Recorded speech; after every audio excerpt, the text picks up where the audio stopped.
ദിവ്യകാരുണ്യം എഴുന്നള്ളിച്ചു വെച്ച ഒരു അരുളിക്കയുടെ ചിത്രം എഡിറ്റ് ചെയ്യാൻ നോക്കിയപ്പോഴായിരുന്നു അത്ഭുതം സംഭവിച്ചത്.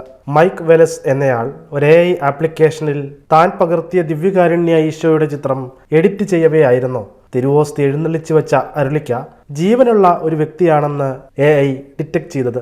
സാധാരണ തല, കൈകൾ, പാദങ്ങൾ എന്നിവ വെച്ചാണ് മനുഷ്യ ശരീരത്തിന്റെ ആകൃതികൾ നിർമ്മിത ബുദ്ധി തിരിച്ചറിയുക. അങ്ങനെയാണ് ഈ ആപ്പിന്റെ അൽഗോരിതവും പ്രവർത്തിക്കുന്നതെന്ന് അദ്ദേഹം വിശദീകരിച്ചു. ഈ സംഭവത്തിന്റെ ചിത്രങ്ങളും വീഡിയോകളും മൈക്ക് ഇൻസ്റ്റഗ്രാമിൽ പങ്കുവെക്കുകയും ചെയ്തിരുന്നു. ഞാനെടുത്ത ഈ ഫോട്ടോ എഡിറ്റ് ചെയ്യാൻ തുടങ്ങിയപ്പോൾ എനിക്കൊരു വലിയ അത്ഭുതം തോന്നി.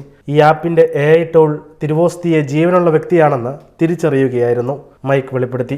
മൈക്കിനെ സംബന്ധിച്ചിടത്തോളം ആ അനുഭവം വളരെ വ്യത്യസ്തമാണ്. ആപ്പിന്റെ സാങ്കേതിക കാരണങ്ങൾ പരിശോധിക്കേണ്ടത് അത്യാവശ്യമാണെന്ന് അദ്ദേഹം സമ്മതിച്ചെങ്കിലും വിശ്വാസത്തെക്കുറിച്ച് ചിന്തിക്കാനുള്ള ഒരവസരമായും ഇതിനെ നോക്കിക്കാണാമെന്നും മൈക്ക് പറഞ്ഞു.